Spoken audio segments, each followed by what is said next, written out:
હવામાન નિષ્ણાંત તમલાલ પટેલ દ્વારા મોટી આગાહી કરવામાં આવી છે। આજે રાજ્યમાં હળવો વરસાદ પડશે તેવી આગાહી કરવામાં આવી છે।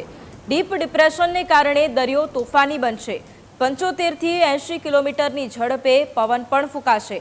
આગામી 2 થી 10 સપ્ટેમ્બર સુધી રાજ્યમાં ભારે વરસાદ પડશે। સપ્ટેમ્બર માસમાં પૂર્વીય ગુજરાતમાં વરસાદ પડશે। પંચમહાલ, સાબરકાંઠા, અરવલ્લી અને મહેસાણામાં વરસાદનું જોર રહેશે। અમદાવાદ, ગાંધીનગર, બનાસકાંઠા, મધ્ય ગુજરાતમાં વરસાદ પડશે। ભાદરવી પૂનમમાં વરસાદનું વિઘ્ન રહેશે તેવું પણ જણાવ્યું છે।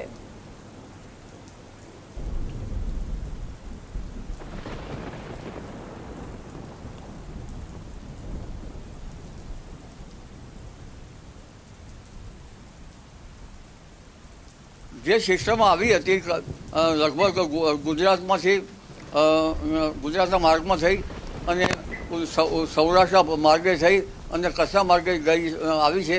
એ તારીખ 30મીએ દરિયામાં જશે, પણ તે પહેલાં ઉલ્લેખનીય છે કે આ સિસ્ટમ દરિયાની બહાર અરબી સમુદ્રમાં જતાં તોફાન બનવાની શક્યતા છે અને આ તોફાન જે છે એ ભારે ઘુમરાવ લે છે અને જેના કારણે લગભગ 70 થી 80 કિલોમીટર ઝડપે પવન ફૂંકાવાની શક્યતા છે। એટલે અને દરિયામાં પણ 65 થી 70 કિલોમીટર ઝડપે પવન ફૂંકાવાની શક્યતા છે। એટલે સાગર ખેડૂતો સાવચેત રહેવાની શક્યતા છે અને ગુજરાતના ભૂભાગો ઉપર પણ ભારે પવન ફૂંકાવાની શક્યતા છે। તેમાં ઉત્તર ગુજરાત, મધ્ય ગુજરાત, પૂર્વ ગુજરાતના ભાગોમાં ભારે પવન ફૂંકાવાની શક્યતા છે। એટલે લગભગ કાચા મકાનના સાપડા ઉડી જાય તેવો પવન